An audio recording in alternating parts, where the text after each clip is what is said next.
Hello everyone. आज हम इस वीडियो में साइज एक्सक्लूजन क्रोमेटोग्राफी के बारे में पढ़ेंगे। साइज एक्सक्लूजन क्रोमेटोग्राफी को हम लोग जेल फिल्ट्रेशन क्रोमेटोग्राफी भी कहते हैं। साइज एक्सक्लूजन क्रोमेटोग्राफी एक लिक्विड क्रोमेटोग्राफी होता है, क्योंकि जो हमारा मोबाइल फेज होता है ये लिक्विड फॉर्म में होता है, इसलिए इसको लिक्विड क्रोमेटोग्राफी भी कहते हैं। आइए अब देखते हैं कि इस क्रोमेटोग्राफी का प्रिंसिपल क्या होता है। इस क्रोमेटोग्राफी में जो कंपोनेंट होते हैं हमारे मिक्सचर के या सैंपल के, वो सेपरेट होते हैं on the basis of differences in their molecular size और शेप। ठीक है, मतलब कि जो कंपोनेंट्स हैं वो सेपरेट होते हैं according to their molecular size. अब देखते हैं साइज एक्सक्लूजन क्रोमेटोग्राफी के टाइप्स क्या क्या होते हैं।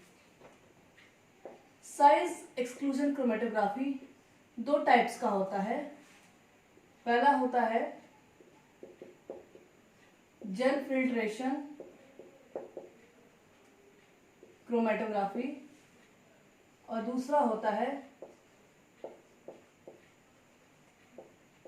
Jail permeation chromatography. जो जेल फिल्ट्रेशन क्रोमेटोग्राफी होता है, इसमें जो मोबाइल फेज होता है वो एक्वस सॉल्यूशन होता है या बफर होता है, और जेल फिल्ट्रेशन क्रोमेटोग्राफी यूज होता है for the separation of protein and other water soluble polymers. Gel permeation chromatography में क्या होता है, जो मोबाइल फेज होता है वो कोई ऑर्गेनिक सॉल्वेंट हो सकता है। ठीक है, जैसे कि THF हुआ, टेट्राहाइड्रोफ्यूरेन हो गया, डाइक्लोरोबेंजीन, ट्राइक्लोरोबेंजीन हो सकता है। और जेल परमिएशन क्रोमेटोग्राफी में हम लोग यूज करते हैं for the separation of organic soluble polymers. ठीक है, तो ये इसके टाइप्स हो गए। अब हम लोग देखेंगे कि इस क्रोमेटोग्राफी में मोबाइल फेज और स्टेशनरी फेज कैसा होता है।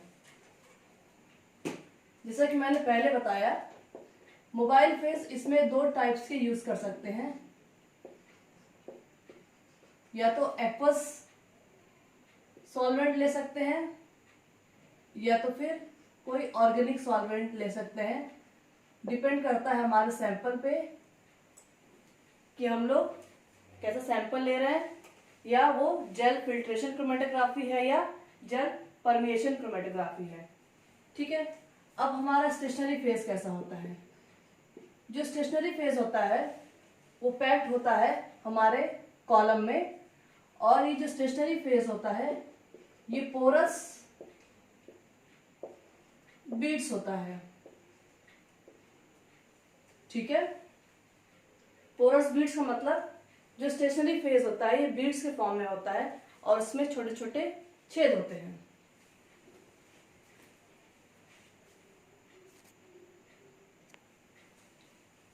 ये जो हमारा स्टेशनरी फेज होता है ये कई टाइप्स के अवेलेबल है मार्केट में, जैसे सेफाडेक्स,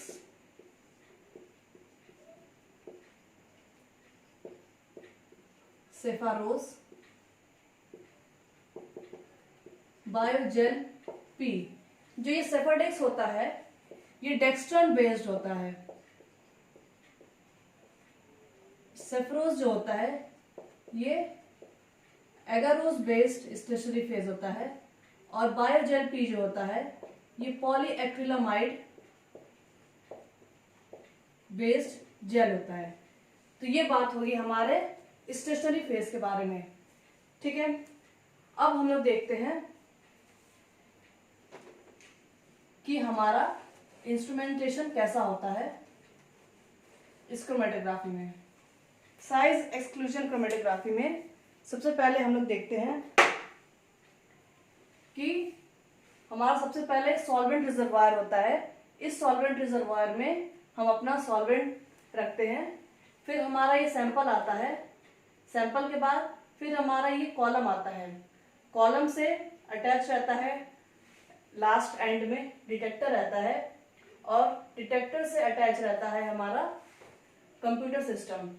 ठीक है, और जो हमारा इल्यूट निकलता है ये कलेक्टिंग ट्यूब में कलेक्ट होता है। अब देखते हैं इसका प्रोसीजर क्या होता है। हम सॉल्वेंट को अपने सॉल्वेंट रिजर्वॉयर में लेते हैं। ये सॉल्वेंट होता है वो एक्ट करता है एज अ मोबाइल फेस। जब ये सॉल्वेंट को हम लोग यहाँ अटैच कर देते हैं और सब सैंपल को अप्लाई कर देते हैं अपने स्टेशनरी फेस के ऊपर। सैंपल ऊपर अप्लाई कर दिया हम लोगों ने और सॉल्वेंट को एक कांस्टेंट प्रेशर से फ्लो इसका दे दिया हमने। एक कांस्टेंट प्रेशर से फ्लो करेगा अब ये हमारे सैंपल्स के ऊपर से और फिर धीरे धीरे ये जेल बीड्स के थ्रू नीचे आएगा। तो हम लोग सबसे पहले क्या देखते हैं, सबसे पहले हम लोग देखेंगे कि ये जो हमारा कॉलम होता है इसके अंदर ये स्टेशनरी फेस पैक्ड होता है। ये जो स्टेशनरी फेस होता है ये जेल फॉर्म में होता है, जो जेल बीड्स फॉर्म में होता है और इस जेल बीड्स में छोटे छोटे पोर्स होते हैं। तो हम देखते हैं कि जो ये हमारा सैंपल है इसमें कई साइज के कंपोनेंट्स प्रेजेंट हैं। ये ब्लू वाला इससे हम देख रहे हैं कि लार्जर मॉलिक्यूल है और ये ग्रीन वाला स्मॉलर मॉलिक्यूल है। तो जो ये स्मॉलर मॉलिक्यूल है वो क्या करता है, ये जो बीड्स है ये जेल है इसके पोर्स में एंटर कर जाता है। अब पोर्स में एंटर करने की वजह से जो स्मॉलर मॉलिक्यूल की स्पीड है वो रिटार्ड कर जाती है।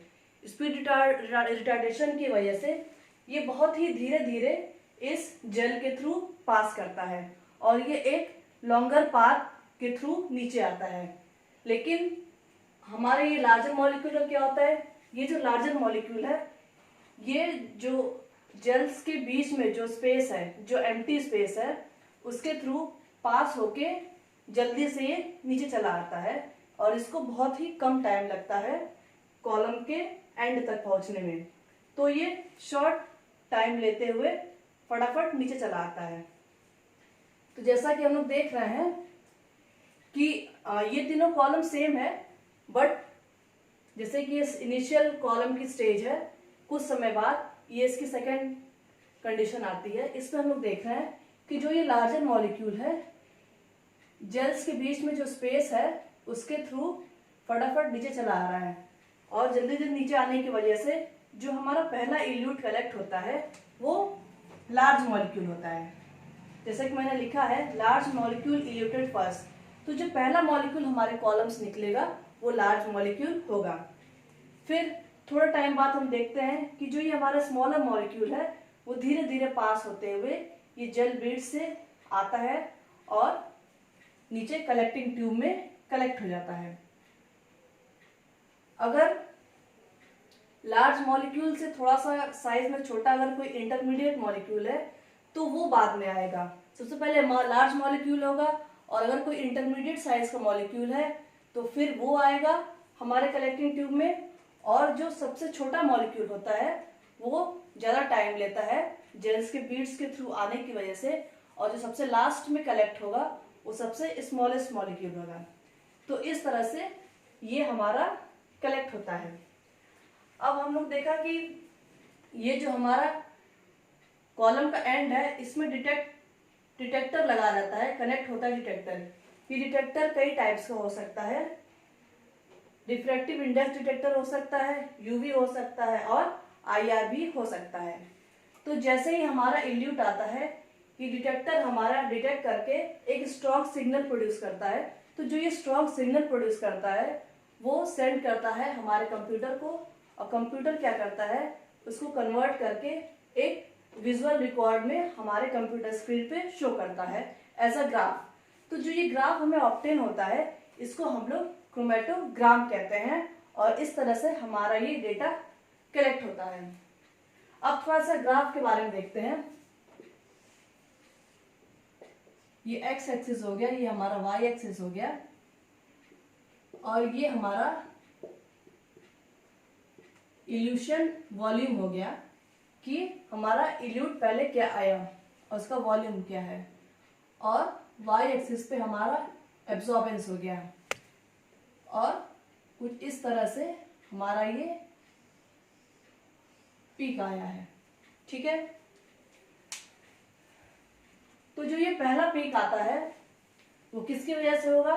जैसे कि हम लोग ने देखा कि जो लार्ज मॉलिक्यूल है ये बहुत कम टाइम ले रहा है और वो सबसे पहले निकल जा रहा है। तो जब हमारा पहला पीक होगा वो लार्ज मॉलिक्यूल्स की वजह से होगा, और जो थोड़ा छोटे साइज है अगर प्रेजेंट है इंटरमीडिएट मॉलिक्यूल, तो जो हमारा सेकेंड पीक होगा वो इंटरमीडिएट मॉलिक्यूल की वजह से आएगा, और जो हमारा लास्ट पीक होगा वो स्मॉल मॉलिक्यूल की वजह से आएगा। तो इस तरह से हमारा ये ग्राफ आएगा, ठीक है। फिर हम लोग देखते हैं कि टोटल वॉल्यूम कैसे निकलता है हमारे कॉलम का, ठीक है। तो जो टोटल वॉल्यूम होता है कॉलम का बीटी, वो सम होता है volume of gel plus volume of inner volume of gel plus void volume, ठीक है। जैसे कि मान लीजिए कॉलम में ये हमारा जेल बीड्स है, ठीक है, ये हमारा जेल बीड्स है। तो वीजी जो होगा ये वॉल्यूम हो गया, ठीक है, ये वीजी हो गया। वीजी क्या हो गया? वॉल्यूम ऑफ जेल, ठीक है। अब इस जेल के बीच में भी कुछ वॉल्यूम है, तो जो जेल्स के बीच में वॉल्यूम है ये हो गया वी आई। वी आई क्या हो गया? इनर वॉल्यूम ऑफ जेल, ठीक है। अब कॉलम में जो ऐसे सारे जेल्स है, इन जेल्स के बीच में भी तो कुछ स्पेस खाली है, तो जो ये खाली है एम्प्टी स्पेस है, द स्पेस बिटवीन जेल्स जैसा आप दिख रहा है, इसके बीच में जो स्पेस है ये हो गया चाहे ये हो गया, इस स्पेस को हम लोग वॉइड कहते हैं। तो वीओ क्या हो गया? वॉइड वॉल्यूम हो गया, या वॉल्यूम ऑफ वॉइड हो गया, ठीक है। तो वीटी जो है टोटल वॉल्यूम ऑफ कॉलम क्या हो गया? Sum of volume of gel, inner volume of gel plus void volume, ठीक है। अब इसका हम लोग एप्लीकेशन देख लेते हैं कि ये साइज एक्सक्लूजन क्रोमेटोग्राफी जो होता है इसका क्या एप्लीकेशन होता है।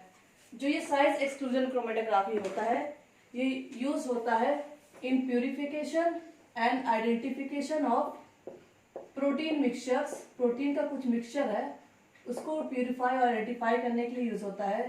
इन एनालिसिस ऑफ शुगर, शुगर के एनालिसिस में इसको यूज करते हैं। सेपरेशन ऑफ न्यूक्लिक एसिड, ठीक है, और in determination of molecular mass of synthetic polymer. कोई सिंथेटिक पॉलीमर है उसका मॉलिक्यूलर मास डिटरमाइन करना है, तो ये क्रोमेटोग्राफी हम लोग यूज करते हैं, ठीक है। तो ये सारा हमारा साइज एक्सक्लूजन क्रोमेटोग्राफी के बारे में है, ठीक है। Thank you.